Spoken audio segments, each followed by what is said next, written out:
Hello and welcome back. Please get ready for a heart-centered and truthful conversation because today I have a very special guest. I have somebody who is the real deal when it comes to finding and sustaining love that lasts. I'm thrilled to be having Matt Boggs with me today. He's a best-selling author, a sought-after dating and relationship coach, and the co-founder of the Brave Thinking Institute's Love and Relationship Division. For nearly 2 decades now, Matt has helped women across the globe attract high-quality men and relationships and create deeply connected, lasting love that, relationships that really go the distance. And his mission, and I love this so much, is to expand love in the world one heart at a time. And he's somebody whose work I have very much resonated with. My personal mission is to expand love in the world as well, one relationship at a time, as that filters out into our families and then into our communities and giving other people permission to level up in the same way. So you guys might recognize Matt Boggs. He has been on the Today Show. He's been on CNN. He's been on Headline News, Oprah and Friends, and the Hallmark Channel. His viral videos and coaching programs have touched over 200 million people worldwide. And he has a new book out called Cracking the Man Code, and it is the ultimate guide to understanding how men think, love, and communicate so you can finally build the passionate and committed relationship that you have been looking for. In his talks, he combines his dynamic personality and he has lots of stories, humorous storytelling, and he combines this with highly practical tools that really work. Now, this work is personal to me. As many of you know, my own marriage was headed for divorce, but I was able to rebuild it using the tools that I now teach, which are so highly aligned with Matt's work, and blend together these principles that are really a combination of clinical psychology and energy work, basically like energy-based perspectives, almost metaphysical in the sense that it's very much inside out as opposed to outside in. And he really helps people understand what constitutes the kind of relationships that will go the distance. And that really is the wave of the future, thinking inside out and thinking on an energetic level. I do believe that that's the direction that we're headed if we want our relationships to be healthy and last. So welcome, Matt. I'm just so excited to have you here. It's really an honor to have this conversation with you today. Monika, thanks for having me. And I love that you brought up the energy side of our own nature and working from the inside out. My mom is a world-renowned thought leader in the personal development space and the spiritual side of success, and actually gave me my very first personal development relationship lesson that I can remember when I was 5 years old. And it landed on me when you were talking about inside out relationships, where I was so angry. I have an older sister who's 2.5 years older than I am, and we're super close and have a great relationship. And at this particular time, as older siblings do, she was totally teasing me by taking my He-Man characters, my toys that I loved creating battles with. And He-Man was having tea time with Barbie in her room. And she was bigger than me, so she wouldn't give him back. And I remember marching into the kitchen and telling my mom I was so mad. And I was like, Jennifer's making me so mad. And I'll never forget, my mom leans down, looks me in the eyes and says, little Matthew, nobody has the power to make you feel anything. You're choosing to get mad based on what she's doing. And I bet she actually wants you to get mad. Yeah. You can claim your own power by not getting mad and just making it okay. And I remember being both confused, but also intrigued. Like, that's really amazing for such a young age to internalize that lesson. And I love that you remember that. That's very young. Very young. And I remember walking past my sister's room saying, it's okay. You can play with He-Man. And her like being disappointed that I wasn't frustrated. And it was the first moment that I had ever claimed my personal empowerment to decide how I was going to respond to another person's behavior.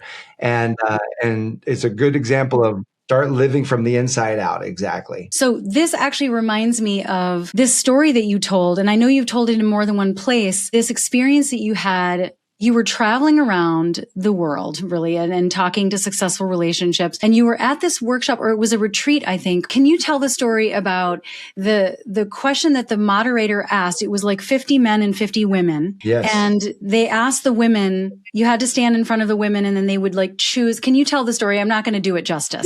Yeah. So the principle, the idea is that the circumstances around us are always a perfect reflection of our major dominant thinking, our major dominant beliefs, the way that we're showing up. And so often we try to change the outside change our results by working on changing the outside experiences. So we want to change our partner. We want them to be different, or we're having a challenge finding love and we think it's just the people that we're meeting, and where the results are always the first cause of all of our results are the way that we are being and what we're thinking. And so I wanted to find love, and I was having all kinds of challenges and crash and burn relationships. So my mom says, hey, why don't you go learn about yourself and go to this week-long retreat, personal development retreat up in the mountains? And I was like, it was my first one ever. And I went, all right, I'll go. And on day 4, I had a life-changing experience. And I was sitting in a row of 50 men. There were about 100 people at this retreat, half men, half women. And the facilitator gave us all clipboards. And she said, all right, guys, we're going to play a game. Game's called the Island Game. And ladies, I want you to go and stand in front of the men. So the ladies are all standing in front of us. And she goes, gentlemen, your job is just to tally up the number of yes and no answers you receive. And ladies, here's the question. If this was the last man on the planet to choose from, would you want him with you on a deserted island? Yes or no? Not based on your attractiveness to him, just based on his beingness over the last 4 days. And the tension in the room just went sky high. We're like, okay, so all these women are gonna go down the row and just vote on us, and so the women all chose in. And so I really appreciate the courage they had to really be honest, because Ken Blanchard says, feedback is the breakfast of champions. Are we willing to grow and learn based on real feedback from others?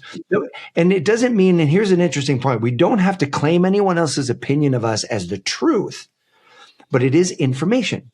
And so what are we going to do with that information? So the women go down, they start voting. They vote yes and no on all of us. And then the facilitator invites us as men to stand up and order ourselves from the man who got the most yes votes to the man who got the most no votes in order. And so it's like the old Southwest airline move where you're trying to figure out what your number is and where you stand. And so I find my place in line and I am horrified because I'm second to last with the most no votes. There's only one guy who got more no votes than I did.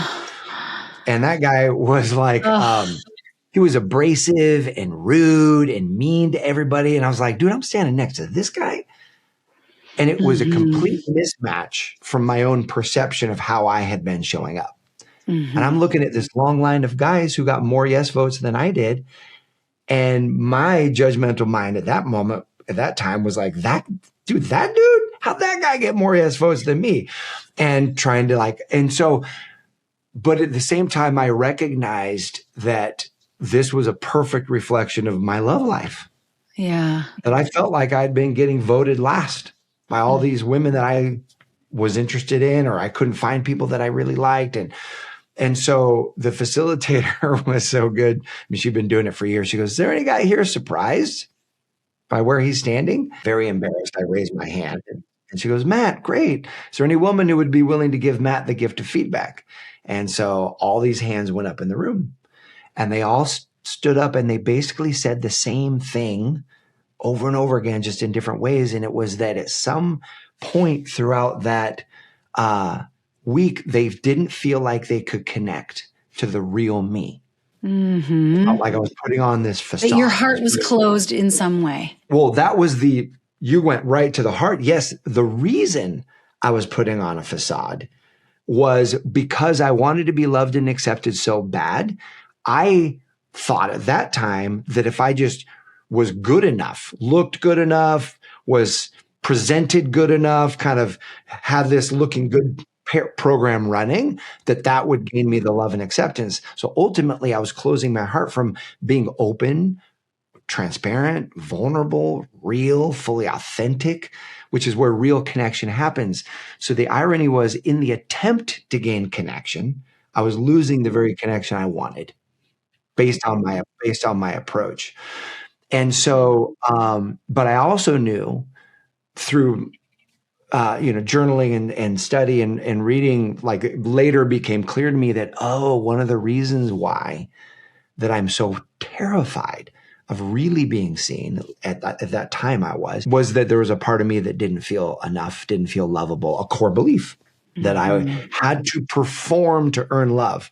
And so many of us are conditioned this way unknowingly by our parents, right? Our parents celebrate the good grades. Our parents celebrate good job when you make the sports team and you're the starter and you have all this success that it's all those accolades. And so for me, being the youngest in my family, it was the main way I got attention in my family was if I performed. And so I learned that if I don't perform, I'm ignored, meaning like succeed, because everybody else is succeeding and they get the attention. The only way I can get the attention. So I equated that attention to the love that I need only comes through performance and being perfect and being great. And I had to unlearn that and ultimately learn that the love is really a gift from Spirit, a gift from God, that we are all fully loved just as we are. And for me to learn then, the first person that I needed to learn how to love before another relationship was myself. And the crazy part was that was the lead domino that changed my love life.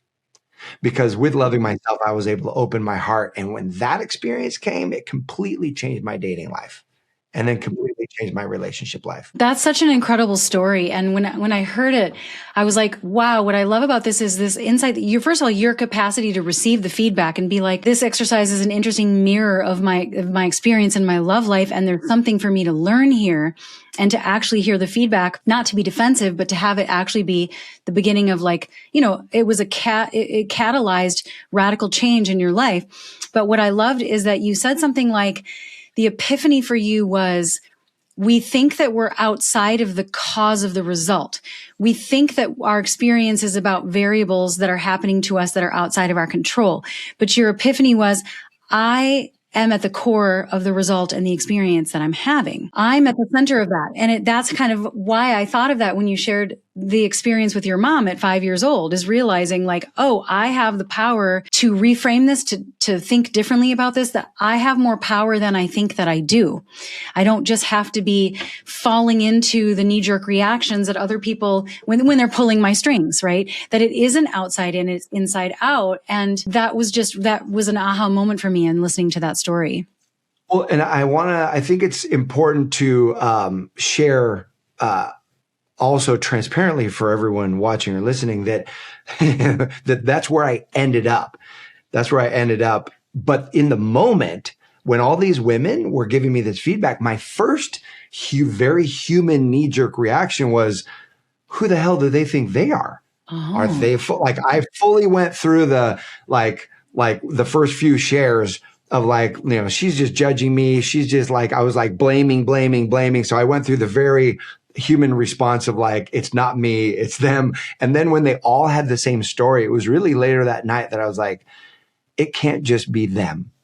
When you get this many people all telling you the same thing, there's only one common denominator between all those women, and it was me. Their experience with me. And so, and I had been trained enough in growing up that I've got to look within. If I'm here for change, this is the gift. And so it was like that hard pill to swallow. Yes. I've had those too, where the first reaction is defensiveness, or like, what are you talking about? That's not true. And then when you really let the defenses down and let it sink in, it can be life-changing and such a gift, but it doesn't feel that way initially. So I appreciate your transparency on that. That doesn't go right to the place of insight. Sometimes it takes a minute and we struggle with it. But like, take that in and then see your own blind spot and realize, oh, I feel as though I can't open my heart because I have to be perfect to be worthy of love. And that speaks to the power of these core beliefs that we have. And it's one of the very first things that I do with people is, if you want to change your relationships, you have to change your core beliefs, because they will win, because they're 10 million times more powerful than your conscious intentions, or even all the skills and tools that you've learned. And all of the things that you know intellectually, you won't act on those things when you get triggered, because that's not the part of the brain that's getting activated, right? Being able to change your programming at the core and those beliefs of like, no, I don't have to be perfect to be lovable. And the story about how then you evolved to get to the point where you were able to, as you loved yourself more, and as you became more aware of, no, I'm at the center of my own experience. I don't have to be perfect. I love myself. Now you can actually pursue high quality women without fear of rejection. And that's how you found your wife, because you weren't deterred initially from a place of a limiting belief about yourself, you were able to stay in that masculine energy of this feels like something I desire. I want to pursue this and I'm going to go for it from that more innate sense of confidence than you had ever had before, which is a great example of an illustration of how when we change our beliefs, we show up differently, our behaviors change, our energy changes, and the quality of people that we bring into our experience changes. Exactly. What I loved what you said at the top of the interview as well is how you give practical principles to the listeners, things that we can take and implement right away. I'm a huge believer in that and say, okay, let's just not make it conceptual. Let's make it very practical. And so one of the core beliefs, as far as if we're in, and I know most of the listeners are in committed relationships, wanting to improve their committed relationships. So one of the practices that came out of that was the recognition that you talk about a core belief. One of the beliefs is, what if when I'm triggered, either I get angry or I get scared or I feel a certain way where it's an unpleasant feeling. I'm feeling triggered in a situation.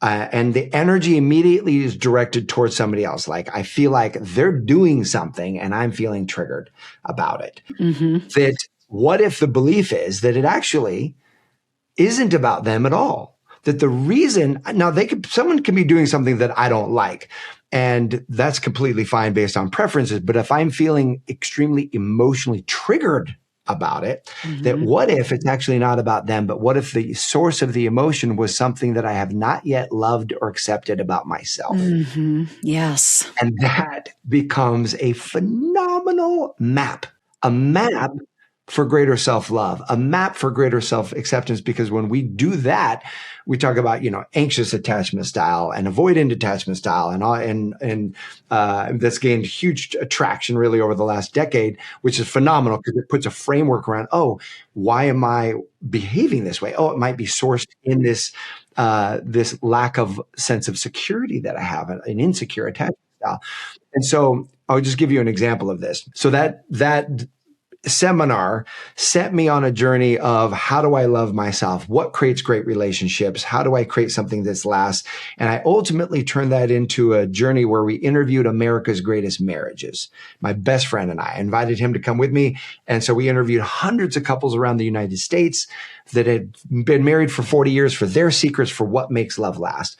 And so I'm learning these, and I'm also being invited to speak on stages with other amazing relationship experts and therapists and whatnot. So one of the principles that was taught was this one, that anything that triggers you is actually an indication of something you haven't yet loved or accepted about yourself. Mm-hmm. And so I'm on one of the things that was triggering me about my best friend is that this dude, we've been best friends since we were 8 years old. And now our kids are best friends, which is really cool. And they started being best friends at like 7 years old. So it was really fun, like full circle moment.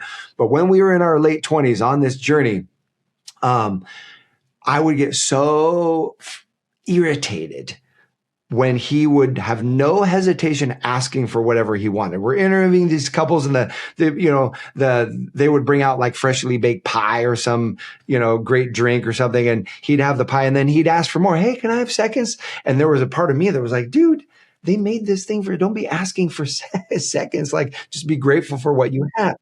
And so we'd be on the airplane and he would ask the stewardess, the flight attendant would come by and say, would you like drinks?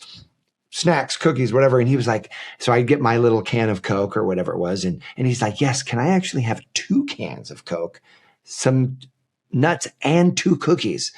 And I'd get so irritated that he's asking for all of this stuff.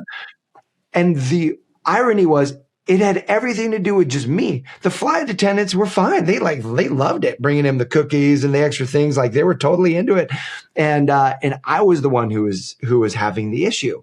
And when I got internal with it, I realized, why am I irritated about him asking for what he wants? Mm-hmm. And it's, there was a part of me that was refusing to really advocate for what I really wanted because I was judging myself that would make me selfish, self-absorbed, self-centered, ungrateful for what I actually had. And so I wouldn't give myself the freedom to ask for what I really wanted, which then when I saw him giving himself that freedom, I felt angry. But really that anger was about anger at the part of me that was keeping myself trapped and small by asking for what I really wanted. Yeah. And that was such a freeing experience to say, oh, can I love and accept the part of myself that's scared of whatever the outcome or judgment would be if I ask for what I really want? Because that's one of the key tenets in great relationships is the ability to be transparent and ask for what you really want versus what you think the other person is going to agree with. Yes, exactly. Sort of reclaiming disowned parts of ourselves. And the advice that you give is in order to really, this is like the how-to piece of how do we love ourselves. If we want to have self-love and healthy core beliefs so that we can have a healthy relationship, because we know, at least intellectually, that it's from the inside out, or people that resonate are like, I get it intellectually, but how do I do it? That's a really practical way to do that. To first love the parts of you that you have disowned. I also have, it's something I resonate with so much. I had a very profound experience with this I had a coach I guess this was like maybe 15 or 20 years ago. I can't remember exactly, but there was a part of me that was like very hard on myself as a parent. It has to be a certain way. Otherwise, I'm not a good parent. We have to, make sure that the children eat healthy meals every night. We cannot do fast food. We cannot take shortcuts because that's lazy. And I won't allow that for me. So I judge it on others, right? I realized that my judgment of my husband was really about hating on a part of myself. And so I was describing my husband in these judgmental labels to this coach who said, it sounds like because I used the word lazy, and he said, it sounds like you need to make friends with the lazy part of you. Like maybe you've told yourself that it's wrong to want to make it easier on yourself or give yourself a break when you're under-resourced, or, take the easy way out when things are really hard, that's okay, that I deserve that. And if I can make peace with that, I wouldn't be judging him. It's almost like instead of trying to make him more like me and being like, no, you can't do the lazy thing. You can't give them McDonald's, like you have to do these things that I would do. It was more like, what if I gave myself permission to take a shortcut and take an easy way out and be like, you know what? It's fine. It's one night. I'm exhausted. I don't have to push myself. If I gave myself that permission, then I wouldn't be judging him. And it worked like a charm. And I've been using that ever since. Every time I'm really bothered by something, even just watching a show, if I'm like really activated by something, like a certain character, I always ask myself, what is coming up for me that I'm hating on so bad? Is that a part of me that I have rejected? Or is there a part of me that can relate to that has been made to feel ashamed? And so now I'm rejecting them. And this is a really big part of marriage work. I know that you work with people kind of at the beginning of relationships, and I work with people more towards the end of relationships. And I see so acutely how these patterns could be prevented, these patterns that have been reinforced for decades, that if we could get farther upstream before these patterns set the foundation right at the beginning of the relationship. That would be something I would want everybody to know at the very beginning of the relationship, that your differences are not a problem. It's the meaning that you give them that are the problem. And a lot of times the meaning that we give those differences between us and our spouse is about the fact that there's a part of us that we don't like. And when you can really get that, it really changes everything. It allows you to be, like you say, free. Because if it's within you, you have power over it. If it's outside of you, there's really not much you can do about it. Let's explore just for a moment, because I fully agree with everything that you're saying. And if we're like, we bring this to, okay, let's put it in the field of practice in your marriage. What do you define as a difference? Like you're saying, the differences don't have to be the driving forces that make us feel apart, but we can honor those. We can celebrate those. We can heal the parts of ourselves that feel activated by those. It's 100% yes.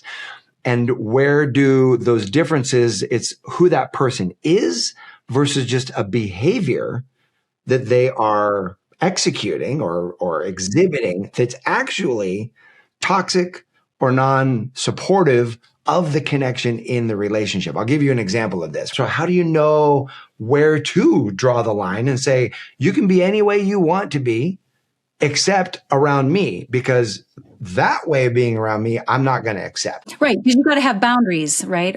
Based on your values and life dreams. Yeah, boundaries. I mean, you go to the extreme and you've got, addiction, abuse, adultery, things like that.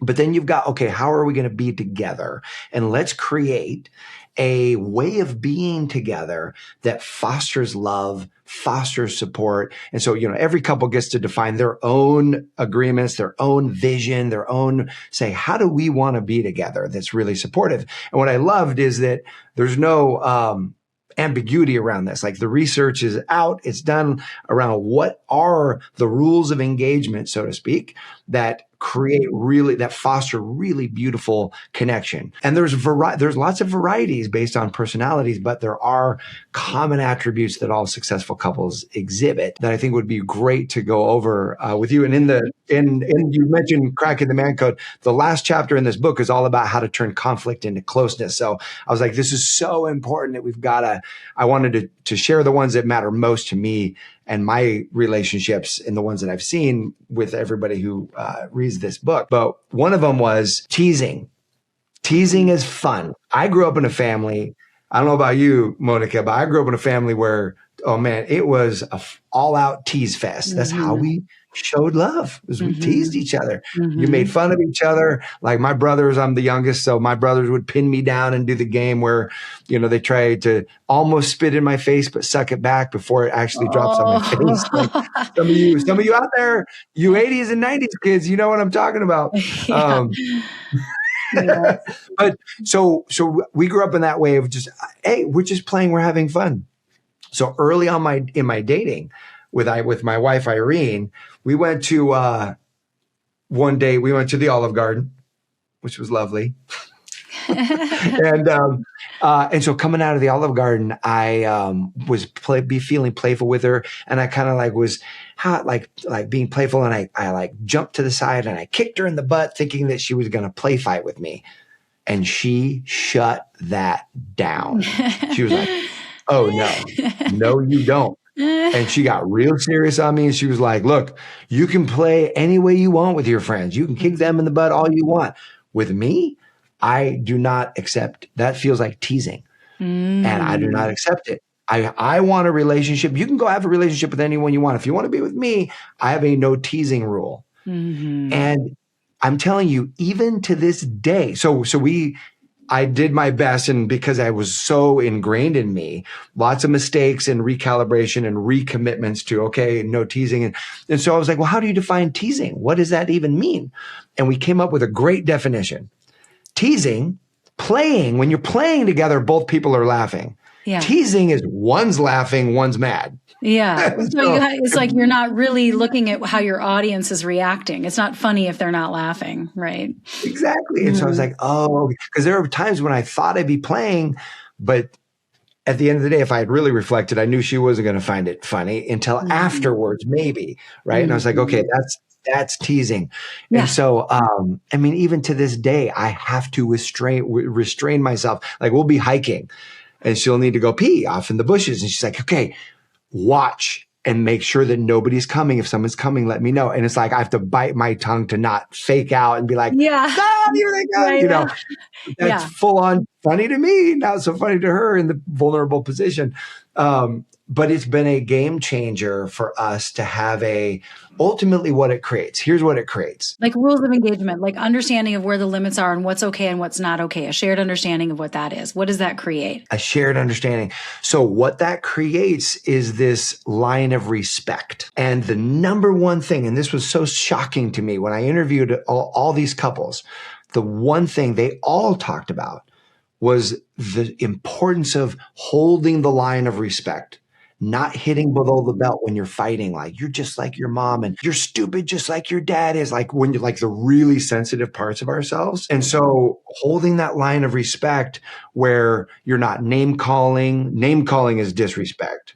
Like you're an idiot, you're lazy. Labeling is disrespect, where you're like, you're so selfish the way you didn't do the dishes. Or globalizing character, like based on behavior, you're now globalizing about what that means about the character of the person. I think that's also really disrespectful and hurtful. Yes. And so having ironically a greater respect for the respect line is essential to creating a relationship that could overcome the challenges and the storms that come our way and the fights and the disagreements, where you're going to hold that line of respect. And so I learned that from America's Greatest Marriages, and then later researching and reading, Gottman's research and all the other research, they all discovered the exact same thing. Yeah. In fact, Gottman's 4 horsemen, where they predict couples that could get divorced with a 96% accuracy.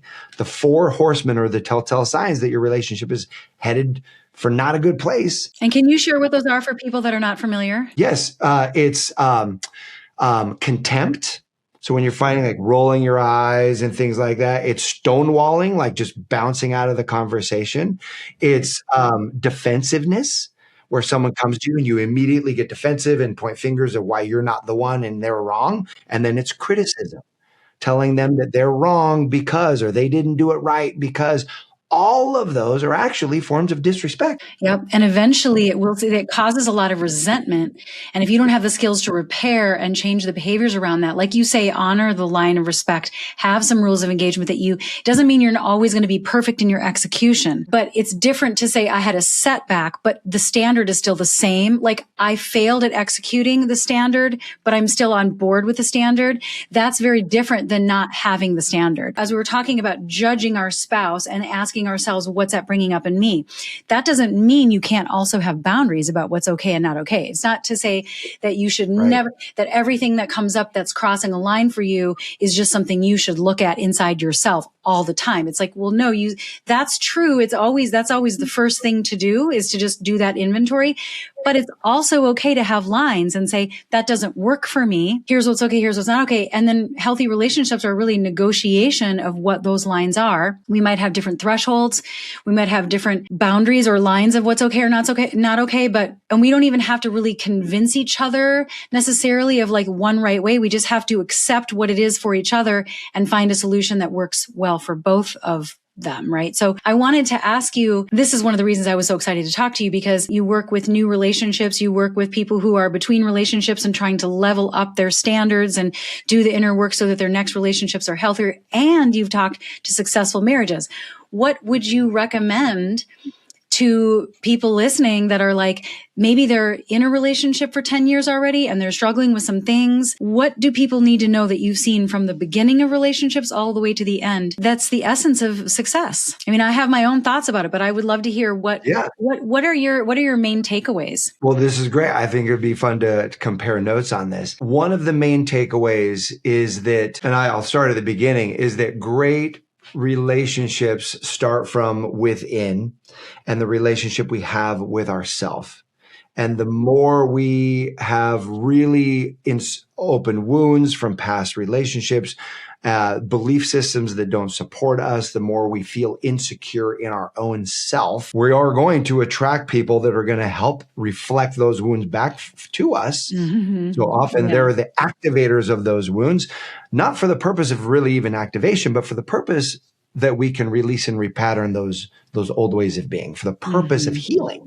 Mm-hmm. But it's often a very challenging thing to do if we don't have this awareness and the skill set to be able to do the work to heal. But if you're in a relationship and you're like, well, Matt, I'm already here and like we're already married and whatnot, what can I do? And the number one thing is to notice what you're noticing. So it's called metacognition, where you become aware, because your body is a perfect feedback machine. And your mind doesn't live in your brain. Your mind is actually located in every cell of your being. Like you talked about the subconscious mind, Monika, and how it's 10 million times more powerful. So every part of our body is giving us feedback. So when you're feeling an emotion, it's information to say, oh, what am I feeling right now? What am I noticing? I'm feeling uncomfortable. I'm feeling nervous. And then tying that back to, okay, what's my perception of this situation? In other words, what am I thinking about right now? And what's the story I'm telling myself about this situation? Like my partner is doing this just to get at me. Like we'll tell ourselves they're doing behavior, but we'll have a story about it. Like they're doing this to make me mad. They're doing this to punish me for something Or they're that doing this happened. because they don't care about me and then I'm not They're important doing to this them. because they don't care about me. Yeah, exactly. And so one of the frames, one of the lenses that we can adopt is, or one of the core beliefs that we can adopt is that every act, no matter how skilled or unskilled, is either an expression of love or a call for love. Mm-hmm. That comes from A Course in Yes. Miracles. And I believe that wholeheartedly, that at the essence of the person who's criticizing us, even though it doesn't feel good in the moment, that is their very unskilled way of asking for connection, asking Yes. for a need to be met, ultimately asking for love. Mm-hmm. Right. And I so, couldn't agree more. Same with defensiveness, and those defensive reactions. It's like, I'm like blocking what you're saying because I'm trying to protect my reputation in your eyes, because I really just want you to see the good in me because I want the love, but it doesn't come across that way. It's just like you say, it's like a maladaptive coping skill that doesn't really, it makes it harder, but behind it is a positive intention. exactly, because what if it's true? Like, in other words, the part of us that gets activated when we get defensive and we say, you're not like, I'll give you an example. This was, I don't know, a couple of years ago, my wife and I were brushing our teeth, getting ready for bed. We've been married 15 years this August. So brushing our teeth, getting ready for bed. And she turns to me and she goes, Matt, I don't feel as close to you right now. I didn't even think she said right now. Like, I'm not feeling as close to you. And man, for the masculine energy, all my alarm bells went off. And I immediately felt myself get defensive. Like, what are you talking about? You don't feel close to me. Like, we had all kinds of conversations this week. We went on a date night Friday night, like immediately wanting to make her wrong. Instead of getting curious. Instead of getting curious. Now, I've learned that when I get reactive, to push the pause button and just buy myself 20 seconds. Like, buy myself 20 seconds, listen longer. And the key phrase is this. There's a very tactical tool we can use. It's tell me more. Mm-hmm. The moment you get defensive, just train yourself to say, tell me more. And that buys you enough time to remind yourself, oh, this is a call for love that she just might not be articulating in a way that I can actually hear it very well. Right. Right. Because the subtext is, I would like to be closer to you. But what you might have heard is like, something is wrong. And so then that feels like no. What I heard was, I'm failing. What I heard was, I suck. What I heard was, she doesn't want to be with me anymore. Like, and that then triggers the fear so bad, because every masculine energy, mostly men's greatest fear is inadequacy, that I'm not providing the experience you want. I'm not being a good provider, protector. So it was this inadequate, like massive fight or flight emotion that rose up in me, because if it's true, then I'm not doing a good job, I'm failing, and she's going to leave me. Mm-hmm. Well, so once you become aware of that, in terms of, like you said, the metacognition, I'm noticing that this is the story I'm telling myself. Then what? Do you proactively then unwind that and say, what else could this mean? The step-by-step in the field moment was, buy yourself 20 seconds by asking, tell me more. And then in her telling me more, her explanation of what she meant helped me see that, oh, it's not nearly as bad as as I originally thought it was. She was like, well, I want, and then here's the other key. It's, if we were, the follow-up question is, what would it look like to you if we hit the mark?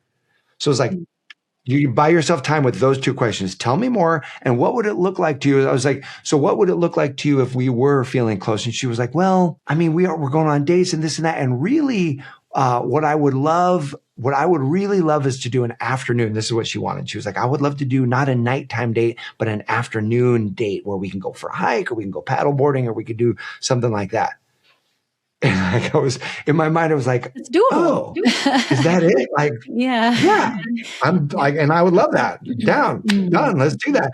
And so instead of me getting defensive and arguing for all the ways I had shown up for her that week and month and all the things I was doing that she wasn't seeing and wasn't appreciating, and clearly criticizing me because she doesn't feel close. How can you not feel close? What she was just trying to do is create more of what she wanted. Yeah. Which was the feeling like, let's go for a hike by ourselves. not bring the kids, that Yeah. kind of a thing. And I was so grateful for that training. Yeah. Well, I just the ability to be like, okay, I'm noticing what's coming up in me. Let's slow it down by getting curious, ask a question, like, tell me more. And then you can start to move out of your automatic meaning making and hear a different way of to really understand what she's saying. And what I love what you said about what would it look like if we were more connected, moving out of the complaint of what we don't like and more into, well, what do we want more of? Because every time we're complaining or criticizing or highlighting something we don't want, on the flip side of that is something that we can be constructive around. And you made it constructive by asking,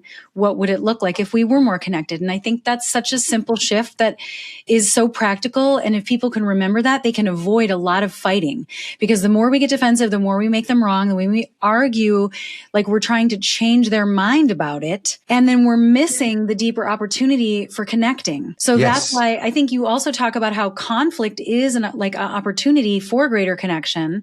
Can you say more about that? Because I feel like that's really embedded in here too. This could have been experienced as this is a conflict of some sort, and yet it actually led to greater connection. Can you say more about that, especially as it relates to your new book? Yes. And it's the idea that understanding that when there's criticism or there's conflict, or it's through the lens of, oh, what if this is an act of love or a request for love?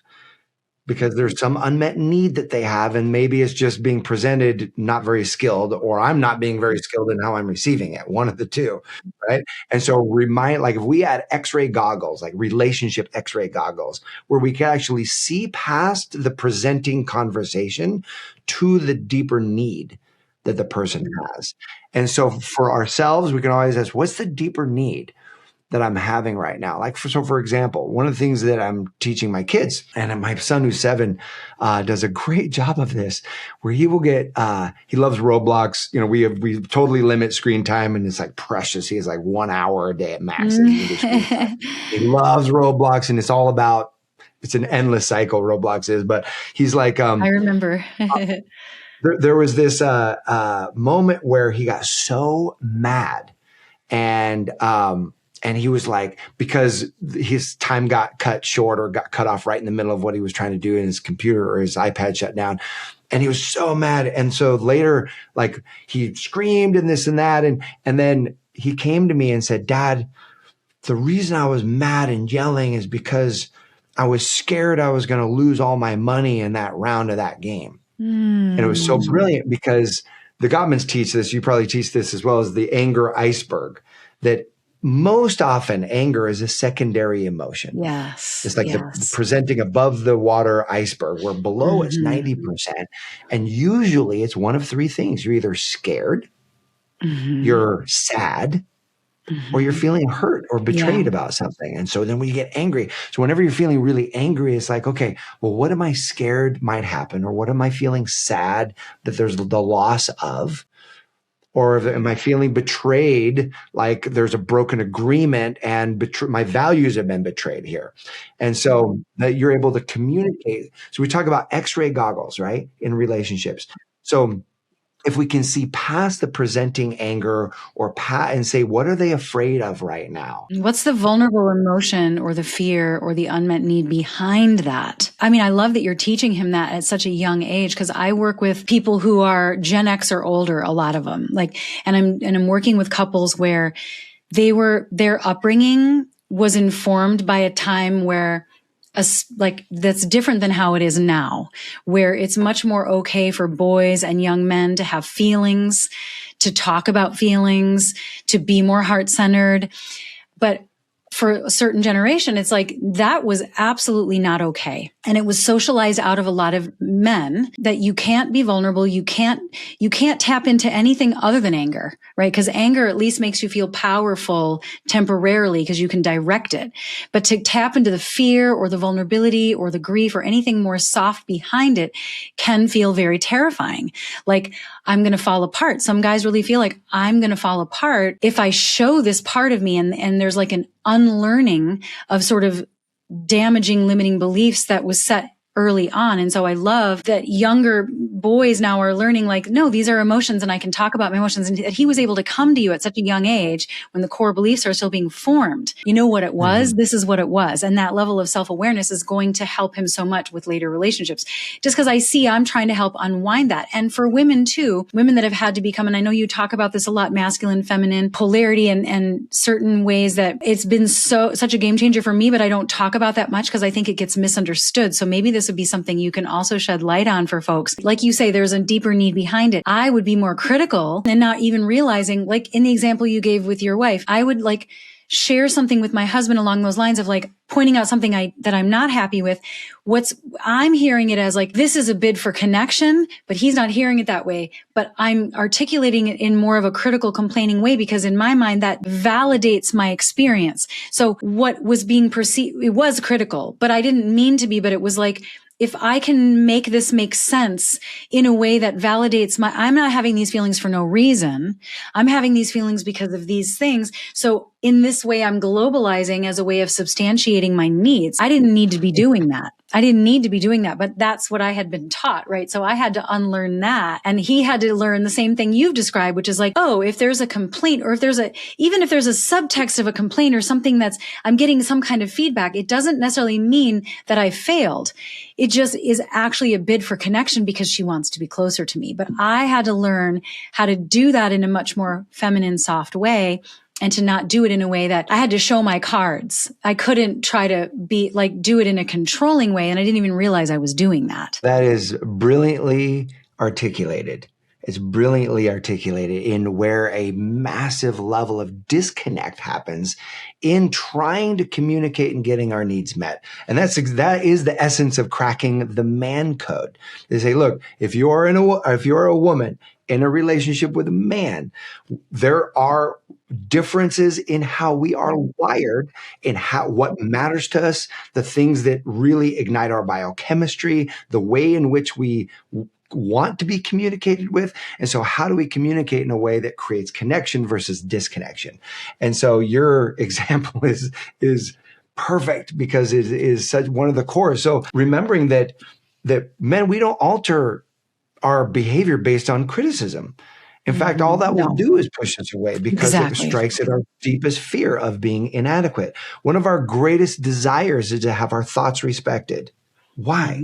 It's because we are measured by how we provide and protect. Our sense of self-worth has been ingrained for generations, regardless of how emotionally evolved we are now. And despite the fact that both partners are providing and protecting in lots of equal ways for the family, we are still biologically wired that way. And so, so a great nuance is saying, instead of criticize to get what it is that you want, you'll have a way better outcome to give your man a mission. He is mission driven, mission focused. So like, hey, here's what I would love when you're saying, well, what would it look like if he were actually doing the thing? And give him a mission. Now, missions are specific in nature.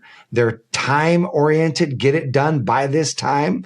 And so, we can talk about masculine and feminine energy, but the mission driven ignites masculine energy. Now we all have both masculine and feminine, and we get to operate from whatever one we want to choose to operate from. But when you're like, so for example, my wife was like, and women I coach will say, I want him to be way more affectionate with me.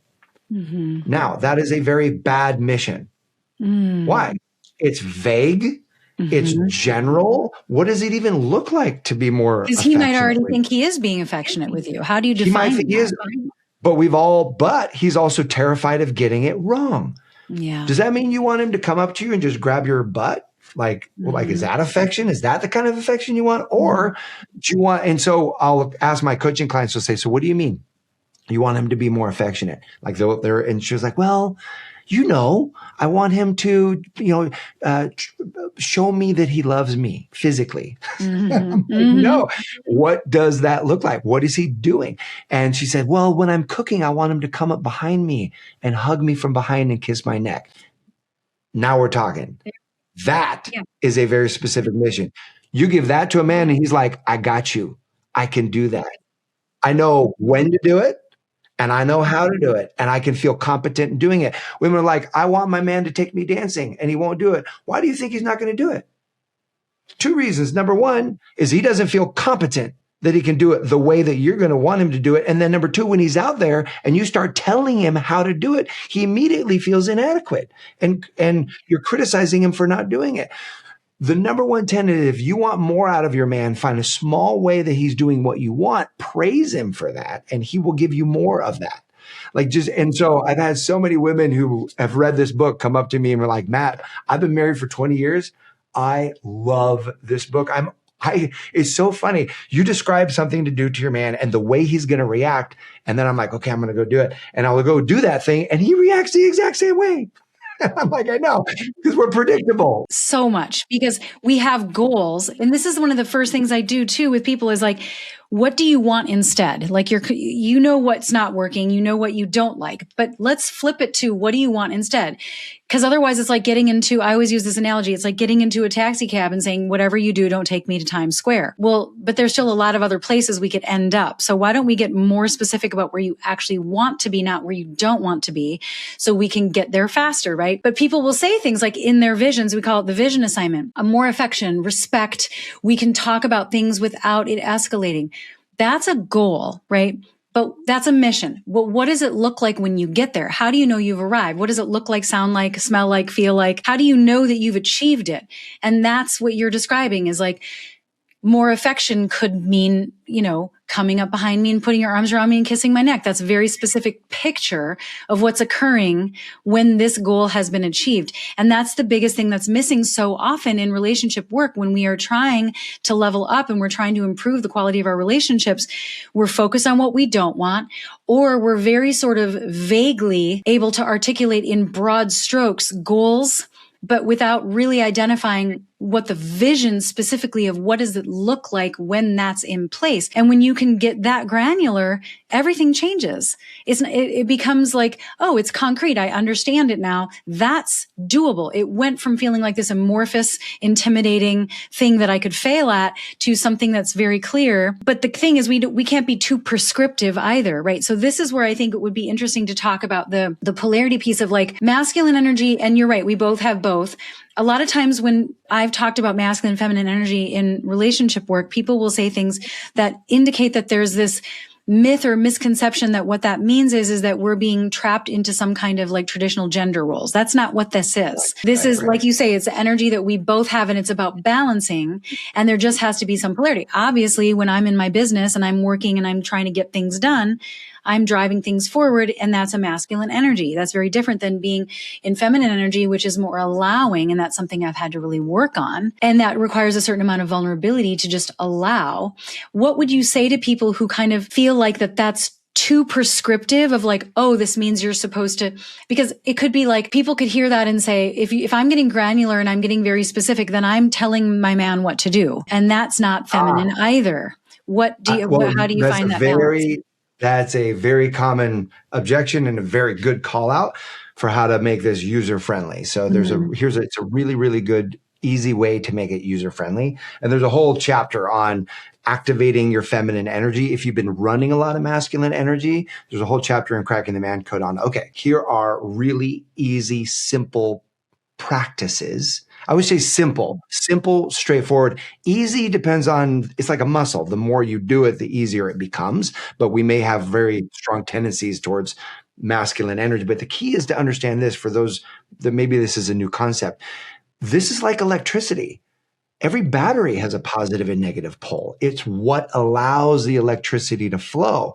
So in a friendship, you don't need masculine and feminine energy. But in a romantic relationship, if you want to spark romantic chemistry, if you want to create passion, what you want to do is dial up the polarity in the interaction. Yeah. You can't both be in feminine or both be in masculine. Well, you can, but that's exactly when it falls flat. That's not going to be where the spark is. Exactly. So, and so you can think about it like opposite sides of the same coin.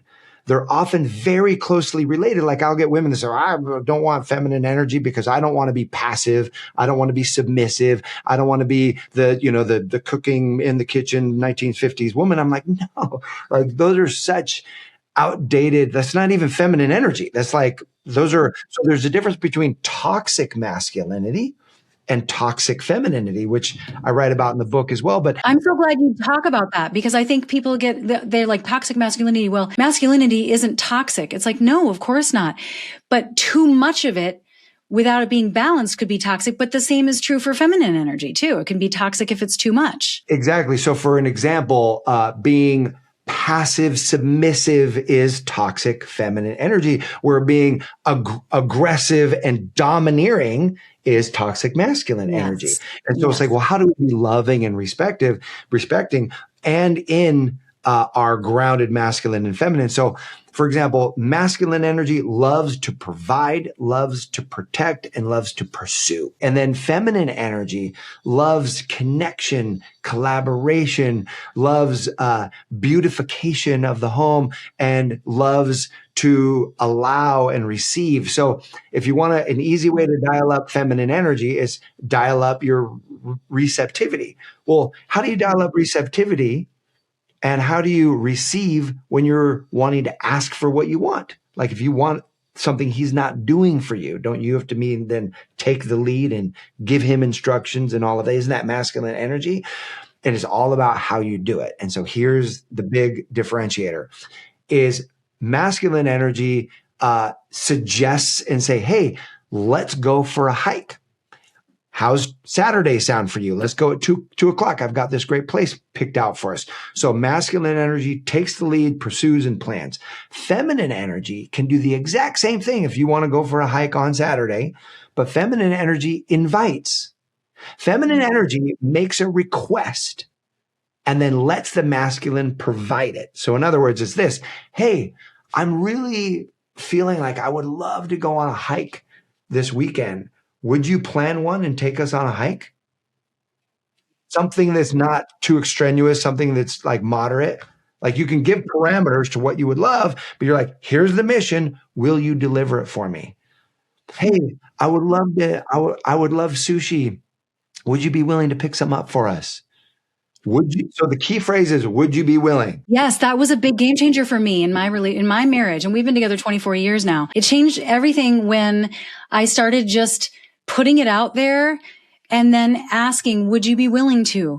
But it felt really vulnerable in the beginning to say, hey, this is really important to me. Would you be willing to X, Y, Z? It felt vulnerable because there was this fear of, well, what if he doesn't do it?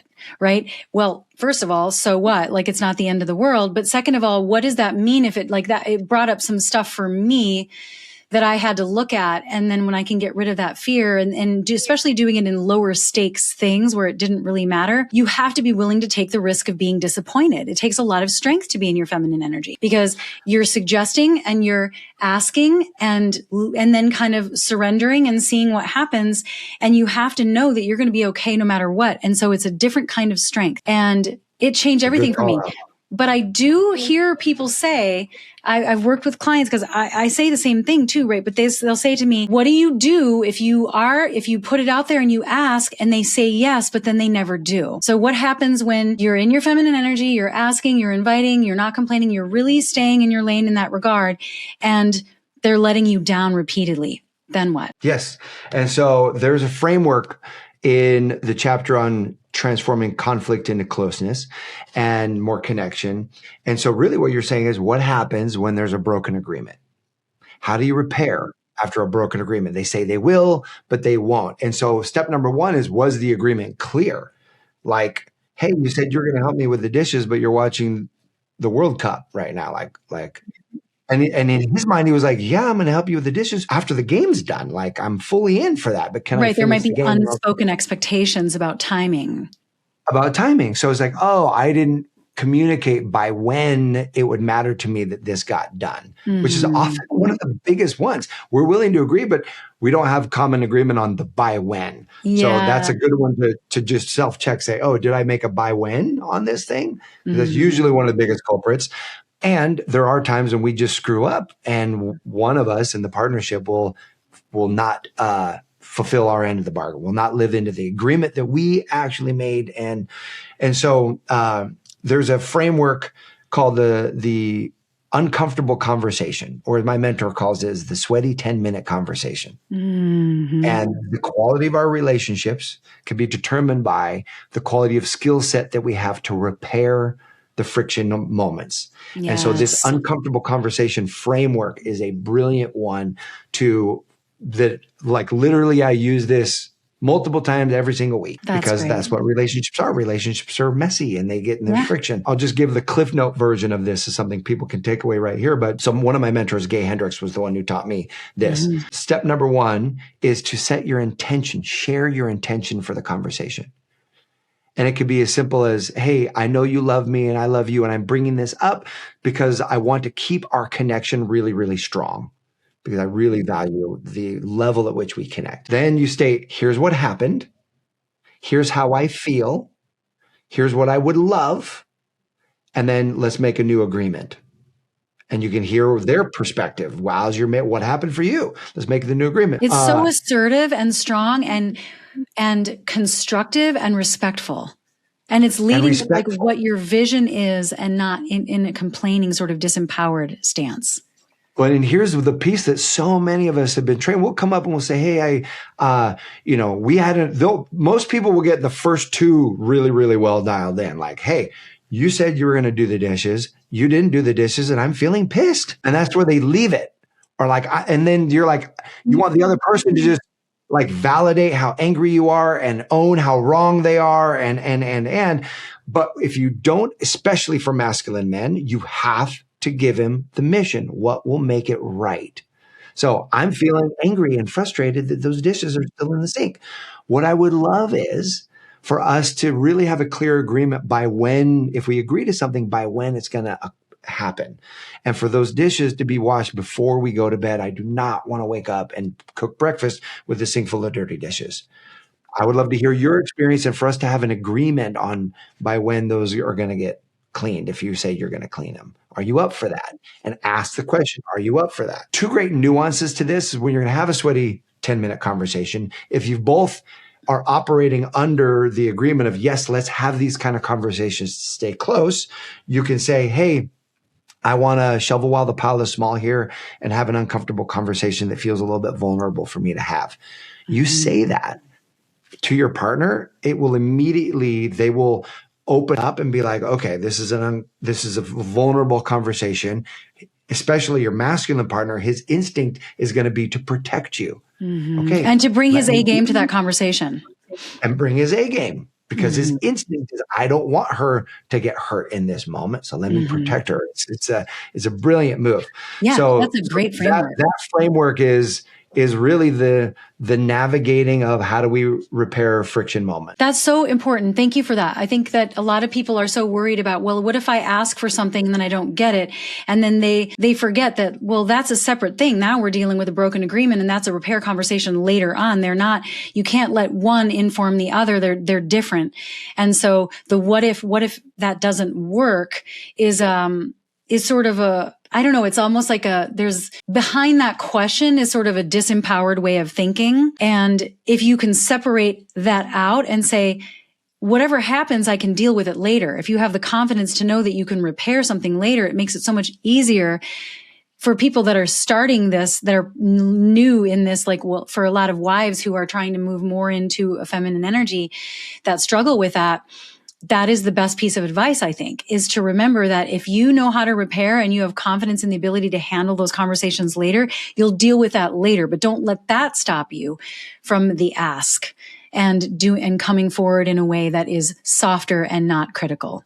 It's easier said than done. It's something I had to learn in my own relationship, and I had to do a lot of work on that, but it changed everything. Last thing that I'll say, in terms of support of this process, that takes us all the way back to the beginning of the beliefs that we're holding that then support the actions that create great relationships. So the belief, my husband wants me to be happy. Like if you're a woman and you're with your partner, or even in a same-sex relationship, if you have someone who's got masculine energy, that individual wants me to be happy. They want me to be happy. If they're resistant, if they're, distant, if they are not doing the thing I'm asking them to do, the number one reason is they don't feel adequate. They feel like they are going to fail. And so what's my part in that? Have I been really critical of what they haven't been doing and pointing out where they've been wrong in recent times? And if you want to reverse the spin, if, in other words, there's a downward spiral when we're in criticism and defensiveness and ultimately then just withdrawal, if we want to reverse the spin, the fastest way to do that with the masculine is to do the appreciation practice.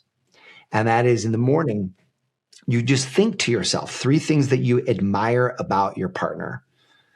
3 things that is like, oh, I admire how smart they are. I admire that they're a never-ending learner. I admire how much they love our kids. I admire that he's willing to go to work every day and help support us. And I admire whatever it is that you admire about him. That energy, everything is energy. We talked about this stuff. He will feel it coming from you. And then before you go to bed at night, share with him 3 things you appreciate how he showed up and who he is. If there's been a downward spiral, he won't trust it for probably the first 2 weeks of you doing this, but commit to it for 30 days. And I promise you, it will 100% change the quality of the relationship. Even if he's not pouring back into you, fill the cup up of appreciation and admiration, and you will be amazed at the way in which he begins to open up, the way in which he begins to lean in, the way in which he begins to find ways to actually serve you. I had that same experience in my own marriage of that. I'm glad we're ending on this note, this idea of, if you stick with it and if you are making changes, it does take time for their psyche to update to that. Like you're saying, even if right away, if you've been critical in the past and now you're moving out of criticism and you're focusing on appreciation and tuning into energetically what you admire and appreciate about them, that will change the dynamic. You just can't give up right away. It's not going to be instant. Like for me, it took me a while, and you have to focus on your inputs. He's anticipating criticism, and it's going to take his psyche time to realize that's not happening anymore. And eventually then everything turns.